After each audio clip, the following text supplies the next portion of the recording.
नमस्कार दोस्तों, तिवारी क्लासेस में आपका स्वागत है। आज के इस वीडियो में ममता कालिया द्वारा रचित एक बहुत ही महत्वपूर्ण कहानी बोलने वाली औरत, इसका सारांश या कथासार को देखेंगे।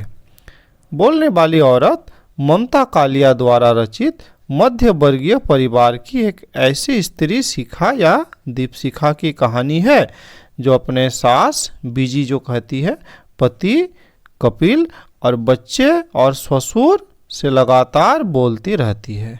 अर्थात यहाँ पे दीपशिखा इस तरह की स्त्री पात्र है जो हमेशा बोलती रहती है, इसीलिए कहानी का शीर्षक भी है बोलने वाली औरत। तो वो या तो बोलती रहती है या फिर आप कह सकते हैं कि हर बात में बहस करती रहती है। वो खड़ी खड़ी जवाब टिकाती रहती है, ऐसा भी कह सकते हैं। शिखा का इस प्रकार बोलना किसी को नहीं सुहाता, इसीलिए वो बदतमीज और बदजुबान भी कहलाती है।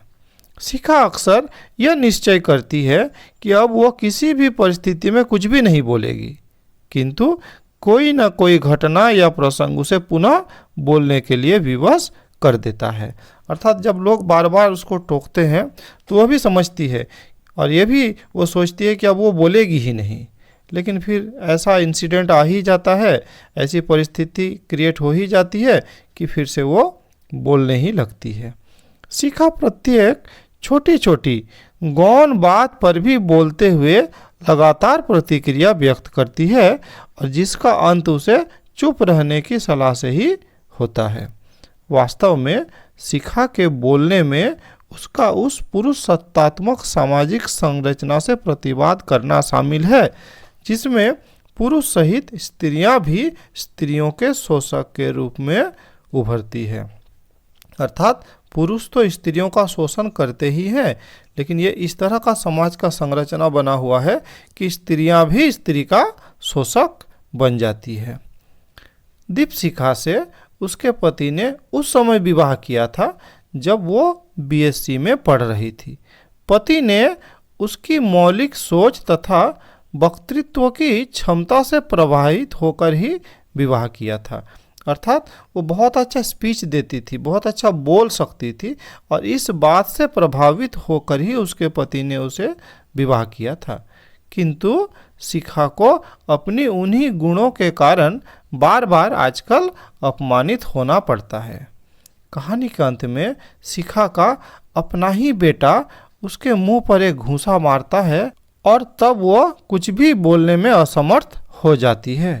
यहाँ ममता कालिया ने शक्ति के हस्तांतरण के रूप में उस परिवार में शक्ति का केंद्र बनने जा रहे उसके बेटे को उसकी चेतना और अभिव्यक्ति को रोकने के लिए कृत संकल्पता को दर्शाया है। अर्थात ये इस तरह का पुरुष सत्तात्मक समाज है जहाँ पे अब उसके पति के बाद अब उसका बेटा ही राज करेगा, इसलिए इस तरह का अत्याचार वो भी अब से करना शुरू कर देता है। कहानी के अंत में होठ सूज जाने के कारण शिखा बोल नहीं पाती, किंतु भाव उसके अंदर कुलबुलाते रहते हैं, शब्द बाहर निकलने के लिए छटपटाते रहते हैं। शिखा को लगता है कि उसके मरने के बाद भी ये शब्द उसके शरीर के हर रंध्र से बाहर निकलकर हस्तक्षेप की जीती जागती मिसाल बन जाएंगे। वास्तव में शिखा व्यवस्था का अंग बनकर तथाकथित सुखी जीवन को जीने तथा स्वयं को इंसान से रोबोट या मशीन में बदल जाने की स्थिति का विरोध करती है।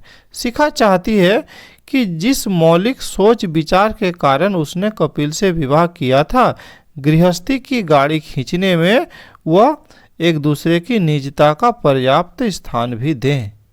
जहां आपाधापी से भरे इस जीवन में कपिल चाहता है कि शिखा घर की संपूर्ण जिम्मेदारी खुद संभाल ले और कपिल को वो स्वतंत्र ही रहने दे।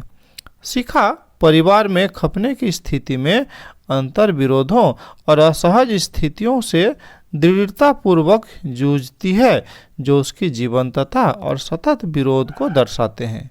इसीलिए न बोल सकने की स्थिति में भी मुंह बंद रख सकना उसके लिए बहुत ही दिक्कत की बात हो जाती है।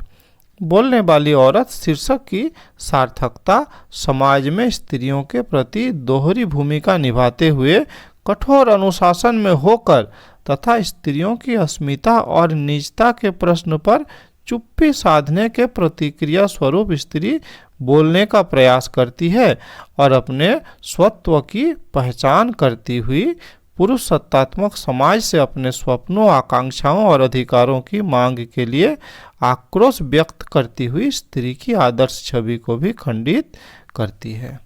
अर्थात अब वो चुप नहीं रहना चाहती है, अपनी बातों को सबके सामने रखना चाहती है।